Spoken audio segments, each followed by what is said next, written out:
Be ready. 5 seconds. Start. The Expenditure Reforms Commission, which was set up last year, has presented reports concerning downsizing in 6 ministries and departments.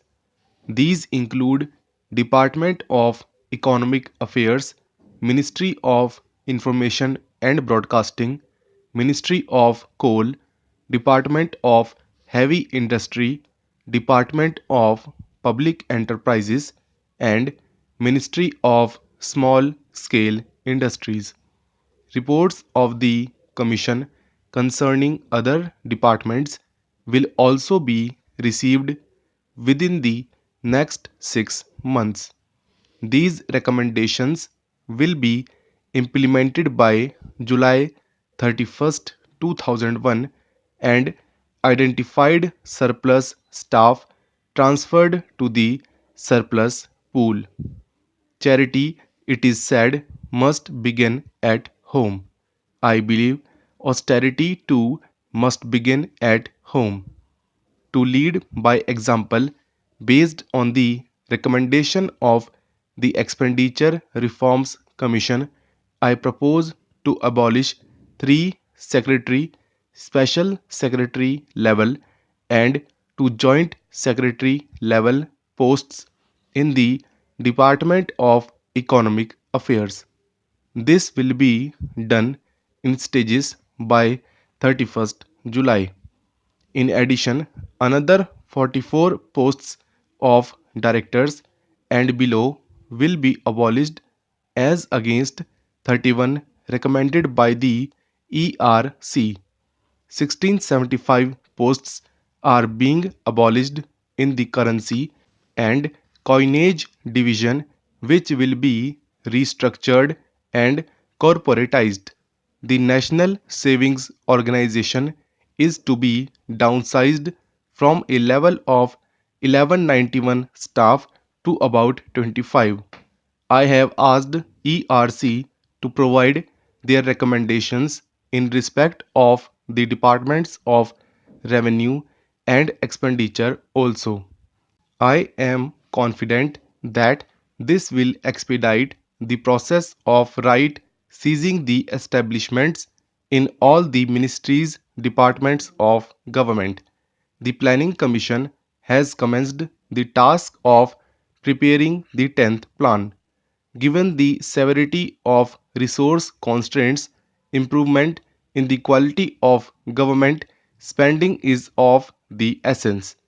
It has therefore been decided to subject all existing schemes, both at the center and state levels, to zero based budgeting and to retain only those that are demonstrably efficient and essential. Furthermore, all schemes that are similar in nature will be converged to eliminate duplication. Centrally sponsored schemes that can be transferred to states will be identified. Resource flows will be linked to performance. Necessary procedural changes will also be made to speed up the decision making process for approval of schemes. Utmost importance will be given to decentralized planning. The central government pension liability has reached unsustainable proportions. As a percentage of GDP. It has risen from about 0.5% to 1% now. As such, it is envisaged that those who enter central government services after October 1st, 2001 would receive pension through a new pension program based on defined contributions. In order to review the existing pension system and to provide a roadmap for the next steps to be taken by the government, I propose to constitute a high level expert group which would give its recommendation within 3 months. I have drawn your attention to the increasing share of debt service burden in the expenditure budget caused by rising government debt and worsened by the prevalence of high real interest rates. Most interest rates in the economy are now market determined, but their movement downward is constrained by the rigidities inherent in the administered interest rates governing the contractual savings sphere, that is, provident fund and small savings schemes. I have examined this issue very carefully. I find that the interest rates provided in all these schemes seldom exceeded consumer price inflation by more than 3% between 1980 and 1998. Since then, this difference has risen to 6 to 8%. Not only are such high real interest rates putting an unsustainable burden on both central and state governments, but the resulting high cost of capital is also inhibiting economic growth all round. I am therefore reducing most administered rates by 1.5% as of March 1, 2001. Government guarantee and tax incentives for these schemes will continue. For the future, I propose to explore a better system for the determination of these rates. I propose to appoint an expert committee to provide recommendations on this issue.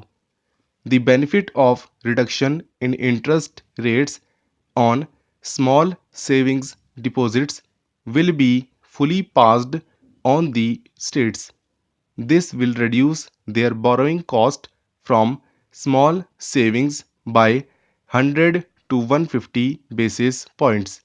In addition, I am also reducing the interest rate on loans portion of central assistance to state plans by 50 basis points. Alignments of interest rates on GPF by the state governments along with the reduced provident funds interest rates at the center will further reduce the interest burden of state governments. Moreover, because of the anticipated increase in gross tax collection of the center, devolution of central taxes to states is expected to increase by over rupees 9,000 crore in 2001 to over the current year. All these measures will help in reducing the debt burden of the states and improve their fiscal position. Along with fiscal consolidation at the center, it will be our endeavor to work for states